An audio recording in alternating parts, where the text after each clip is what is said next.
So good morning, everybody. And first of all, thank you to Sumantra-san and Dipanshu-san for inviting me here and asking me to be the conference chair. It's really a privilege and honor to be part of this summit. Uh, I'm also very grateful, Sumantra, for the dedication which you did for the late Professor Dr. Tirumalani. So thank you very much for that. On behalf of SAE India, I'd like to thank you. And from all the mobility professionals, it's a great dedication which you did. Thank you very much. I also took the privilege of changing the topic of my presentation to sustainable transformation with connected and automotive technologies.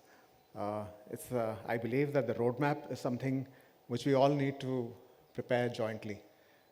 So with that in mind, I thought I'll just change that. So I believe that today, as mobility professionals, we are at a very interesting times. In the next 10 years, next decade is going to define the way in which India will change the mobility landscape as far as the technologies which we bring in, the mobility which we're bringing, the new mobility solutions which we bring in, and all of us in this room are going to, in some way or the other, going to be contributing to that. India is a growing economy, $3.5 trillion GDP. We will be moving to $7 trillion economy by the end of this decade. And the key growth enablers are increasing customer base, affordability, and we are improving our manufacturing capabilities, having PLI schemes, a lot of foreign direct investments, so a lot of investment going forward, and a drive towards digital India. I also believe that mobility is empowering, and today, to move from one place to the other, one thing which is very important is mobility.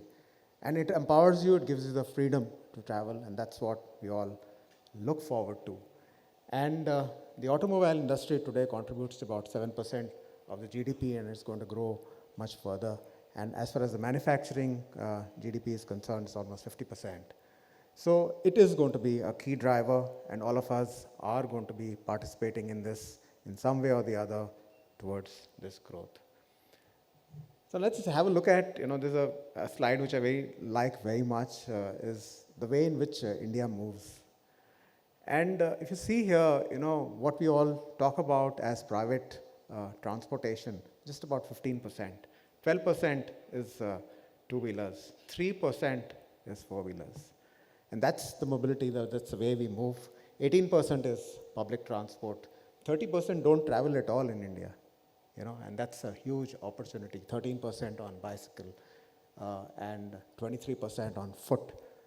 So I think this is something which is a very exciting point for me, and as a mobility professional, that's the kind of opportunity which we have got. And I also believe that as mobility options today exist, it will continue to exist going forward. But in what form is something which we all are going to enable going forward. So I also believe that connected technologies are in some way transforming the mobility landscape. 10, 15 years back, we used to hail a taxi, So that's how we used to, call for a taxi. Now it's on the app, so we are connected. And in future, it's just going to be a gesture control or something like that. So that's the way in which mobility landscape is going to move. So what are the factors which are going to shape the future mobility in India? So climate change, and I said that sustainable mobility solutions we need to find.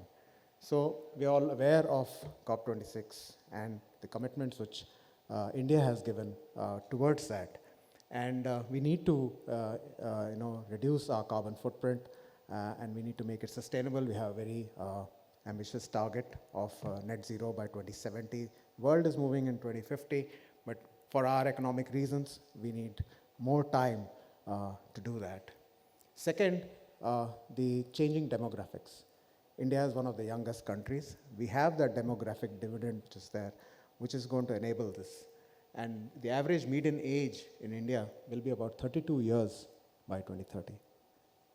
Third, digital technologies. Adoption of technology is something which we in India are very quickly doing. We are going to have 1 billion smartphone users by 2026. The internet penetration by 25 will be about 55%. And online buyers are going to be about 350 million. And so we quickly adopt to the technologies which are coming into India. Rapid urbanization, and this is also one key factor. We are going to have a lot more urbanization happening going forward. And from a current 35% or 40%, we will, 35%, we will go to move to about 40%.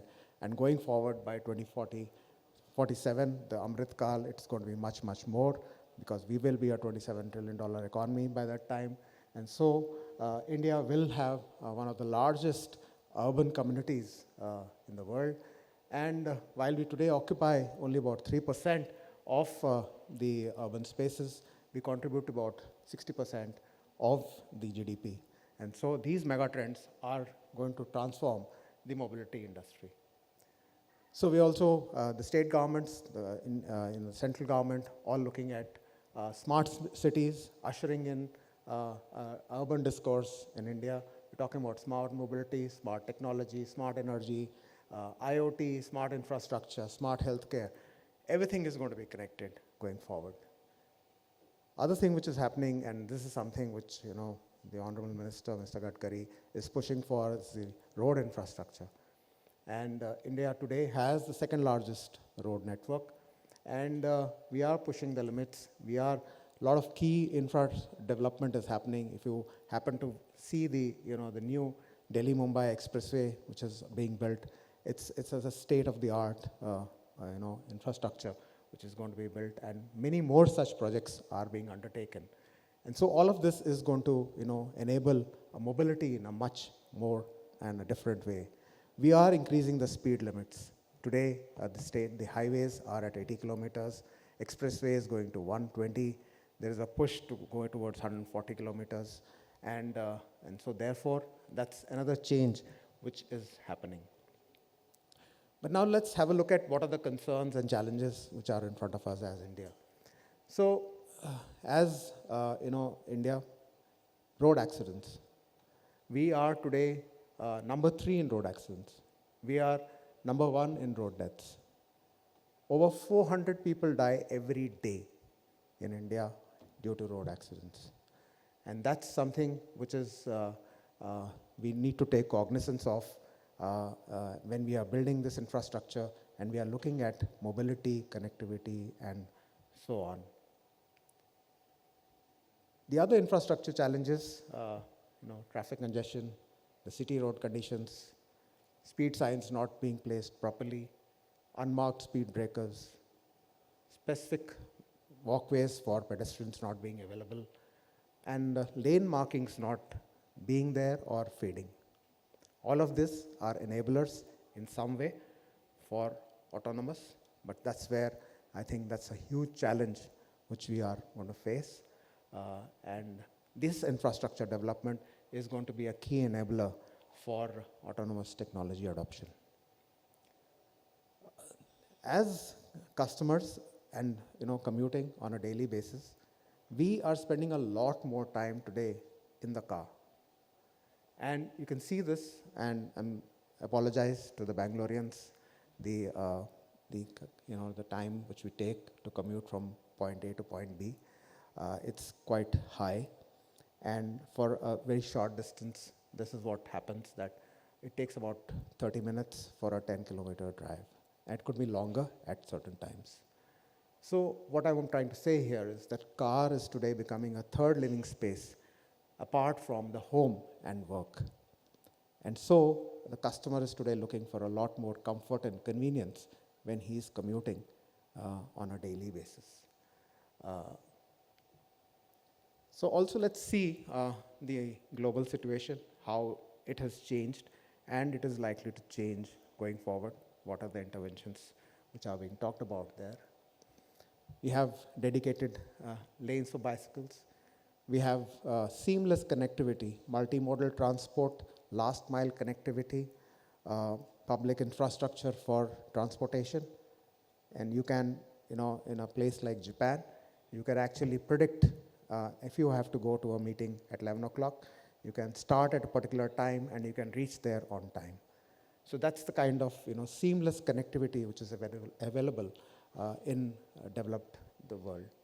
Safe driving distances, which is key going forward when we are talking of such new technologies. Marked markings, pedestrian safety is focus. And the vulnerable road users, okay, which is the two-wheelers, the pedestrians, the bicycles, they constitute about 50% of the road accidents today. And in Delhi, the study was done recently, it's about 65%. So that's the kind of vulnerable road users today which we have got. And when we as mobility professionals, we should also take cognizance of that, and we should be able to look at how to reduce that. Of course, a lot of self-discipline, and so practices for road infrastructure, public transport, traffic management, all of that are very, very key. Future emerging technologies, the people are talking about Hyperloop, people are talking about drone taxi, autonomous cars for delivery, and driverless transport systems already existing now. Waymo has already started a taxi service, which is autonomous in the US. So I think a lot of things happening, and people today, a developed country, is not looking to own a car. In Japan, I'll again take the example, young people don't want to own a car because of the kind of issues in terms of parking or in terms of commuting time. But having said that, there's a very robust infrastructure which is able to back that, and so therefore they can take that decision. So global autonomous, autonomous scenario, if you look at, I don't want to get into the levels, everybody here must be fully aware of that.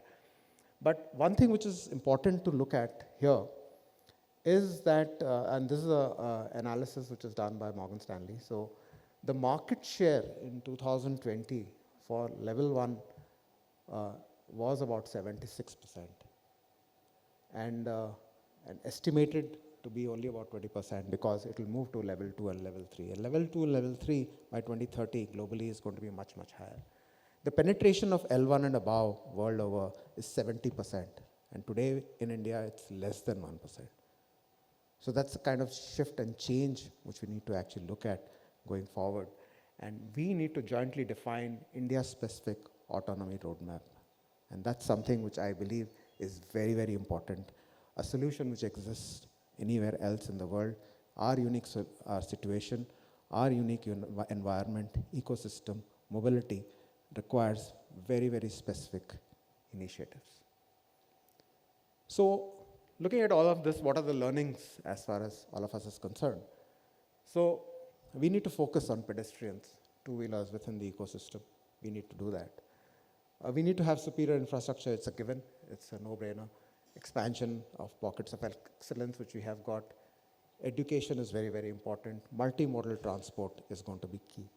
So the Fourier approach is very, very important, which is engineering, India-specific, innovative, cost-effective, education, customer-centric, awareness, ecosystem, which is the telecom services, cloud services, urban planning, and of course, enhanced enforcement.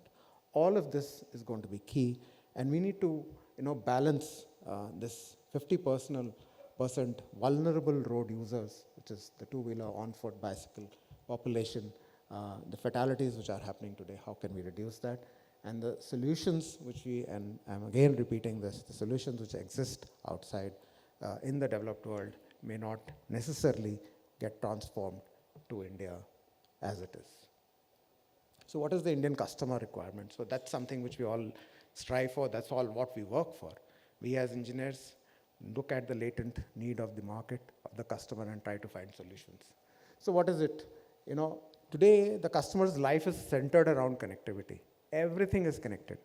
Whether it is learning, whether it is a meeting on the go, online shopping, online payment, ride on demand, everything has changed. And you can see the difference which has happened from the banking, ATM to online payment, work from office to, working a hybrid or work from home, e-learning, and to the extent that today when you go to the temple, on the hundi you have a Paytm and you can actually pay online. So I think that's the kind of change which has happened as far as India is concerned. So what are the top priorities? And when we are talking about from a mobility perspective, this is what the customer is looking for. Safety while driving, connectivity on the go, a unique digital experience, a HMI, which is very, very intuitive. And of course, from the infrastructure side, always looking at better parking, ease of maneuvering, and comfort and convenience overall. And this is what the Indian customer is looking for a safe, connected, and a digital experience in the mobility on a daily basis. So now let's look at what are the specific challenges and the way forward based on these learnings which we have. Today we are at traditional mobility and moving towards the connected car, vehicle to device is where we are today.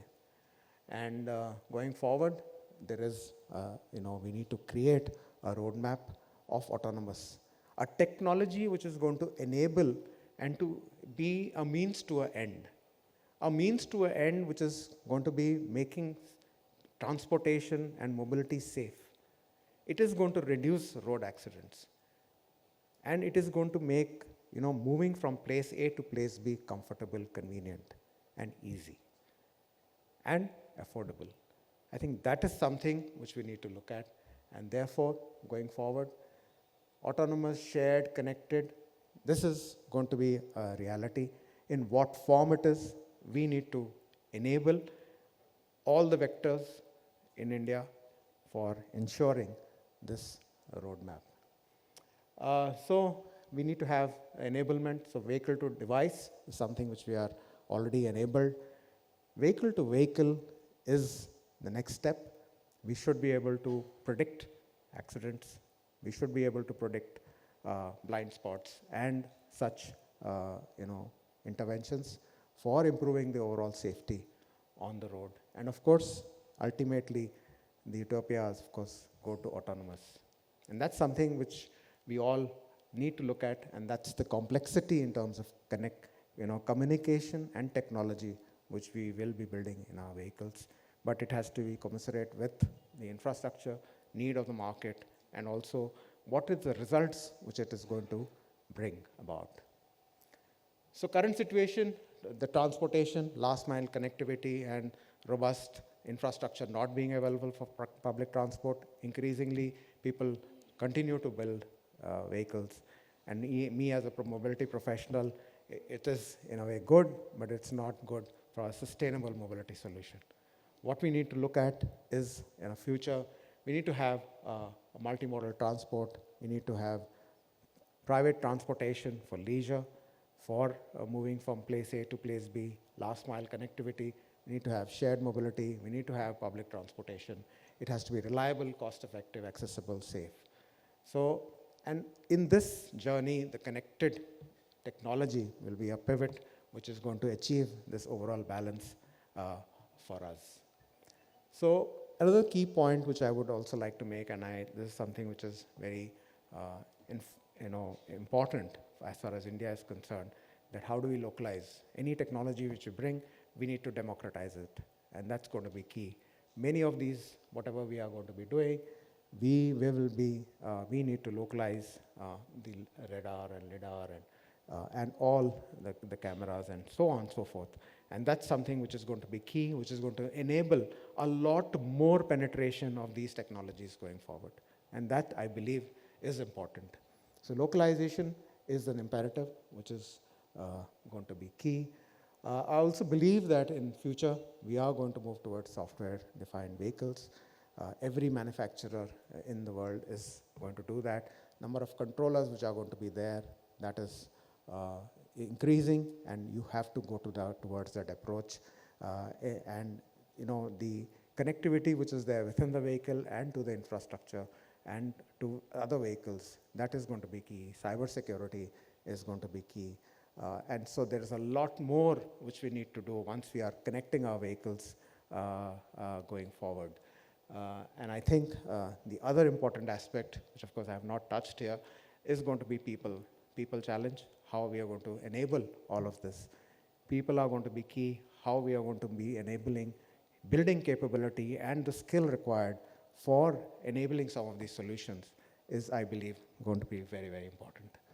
So in conclusion, so our approach towards connected and autonomous journey, consumer is at the key, is at the center of it. He's fast changing, he's highly demanding, but he's cost conscious.